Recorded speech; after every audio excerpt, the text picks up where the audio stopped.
Hey guys, David here. Today we are going to be doing a step-by-step tutorial on how to import your photos and videos off of your memory card and into Lightroom.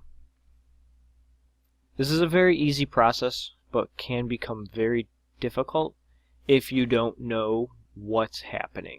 First, I want to apologize about the watermark down here in the bottom left-hand corner. I cannot remove that until I purchase the program. Okay, so what you're going to want to do first is launch Lightroom like normal.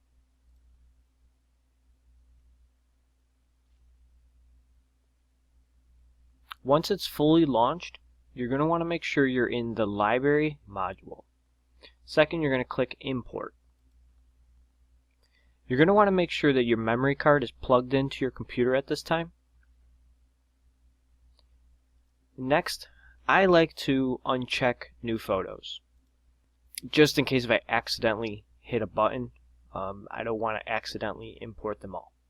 But first we're going to follow the left side where it says Source. Now, Lightroom should automatically select your memory card reader where your memory card is hosted. If it is not, make sure it is clicked or checked or selected.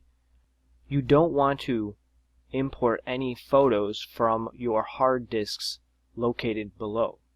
If you are importing photos from your computer into Lightroom, say you have pre-existing photos, you would just navigate to them right through the folder structure, etc.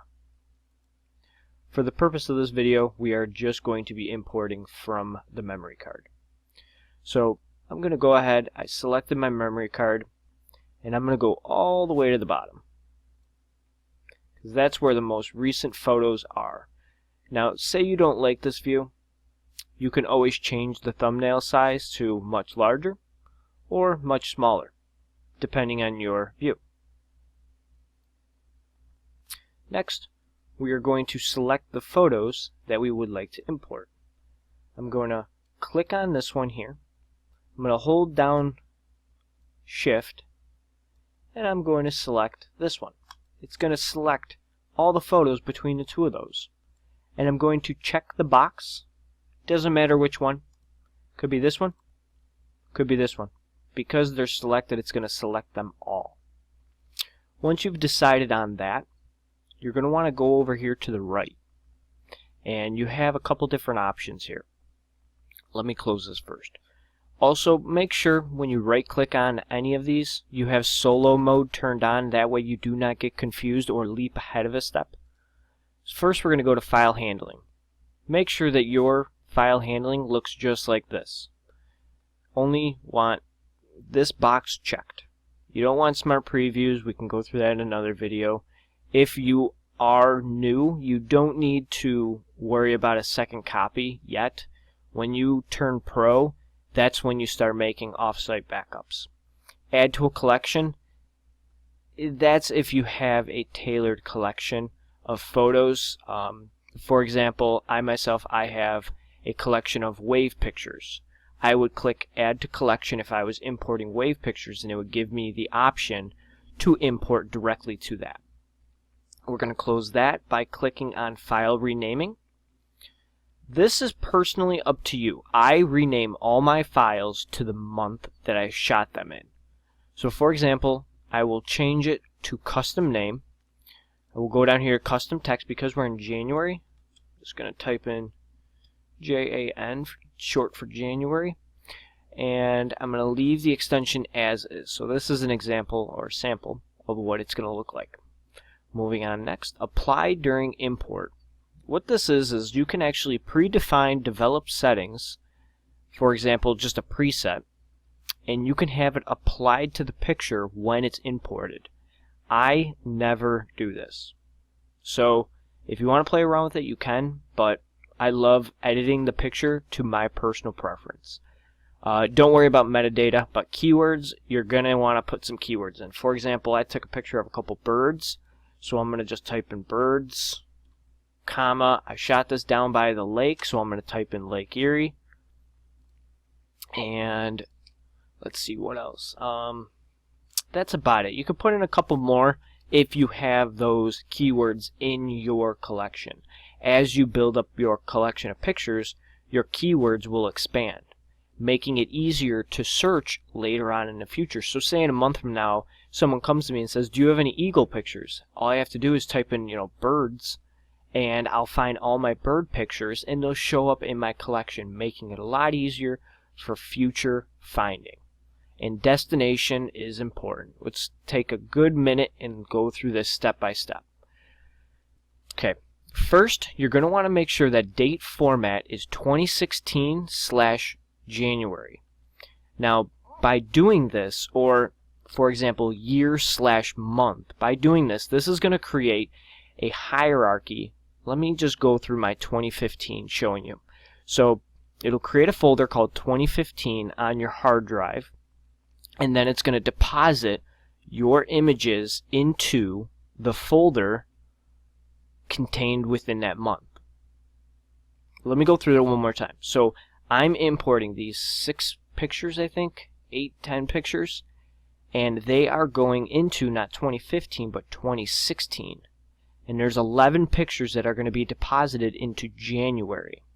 And you can see right there, I have a dedicated hard drive for my photos. I bought a hard drive specifically for my photos, and it's labeled M Photo Video. You can see it on the left hand side here. I highly recommend this if you are going full-time photographer, including video. We can go through in another video of all different types of hard drives and hardware and what kind of computer setup you should have, but for now, wherever you are putting your photos, you're going to want to make sure that they are going into 2016 January, as in this setup. Once you have this set up here, right like that, you really don't have to do anything else. Lightroom's going to automatically create the root folder for your directory, and it's automatically going to create the 2016 folder and January folder, and then it's going to deposit your photos into that. So I really don't need to do anything else. And you could also change organize by date into one folder, but keep it by date. You don't want to change it that way. It's going to make it easier. I've been doing this for 3 years, and I will tell you these settings have been fine-tuned, tried over and over and over. This is perfect for the beginner setup. And then all we're going to do is click import. And once we click import, you see up here in the upper left hand corner, it's automatically pulling all the photos in and depositing them into my Lightroom. Now we are in the library. We're not in the import wizard anymore. On the left hand side, you're gonna see, let's see, I don't have solo mode turned on. I'm gonna go ahead and turn that on really quick. I'm gonna go back up to Navigator because that's usually what's first always showing. We're gonna close this. Publishing services. Okay, so now your catalog will show your previous import, and now your pictures are in your library or in your Lightroom catalog. Below that, in folders, this is going to show you a view of all your hard drives and where all your pictures are located. Now, I don't keep anything on my C, so I really don't need to show that at all. I don't keep anything on, well, D is actually my memory card. But photos and videos, that's where I keep everything of mine, my pictures and videos. You can see I have 932 gigs, and I have 136 gigs free. And let's just go ahead. You can see there's my Lightroom catalog, and then you have the root, which is created by Lightroom, and then I have 2010, 14, 15, 16. But clearly you can see 2015 was a busy year. Now, 2014 is only showing 2 pictures because I actually backed them up onto a cloud service, just because I don't want to lose them in the event of a hard drive failure. So I always make sure I have a backup copy. If you're just getting started, you don't really need to worry about a backup copy. When you really start to pile on the images, then you'll want to start worrying about a backup copy.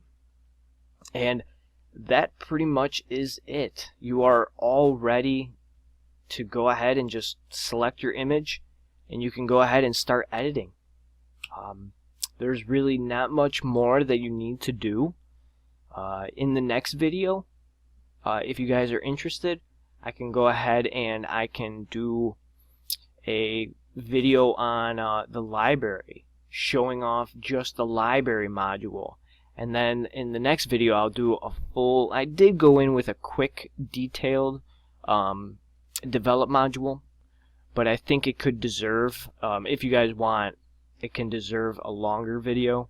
And then I can wrap map, book, slideshow, print, and web. I can wrap all those 5 up into one video as well, showing off those. But yeah, that's just about going to do it. If you guys have any questions, any comments, leave them down in the comment section below that like button. Don't forget, there will not be any file in the description for this video, just because this is just me showing off the import wizard. But don't forget to like the video if you haven't already. If you haven't already, don't forget to subscribe to my channel. It helps me out a lot. And it shows me that you guys want more videos from me. So if there's anything else I can give you, just let me know. Alright, over and out, guys.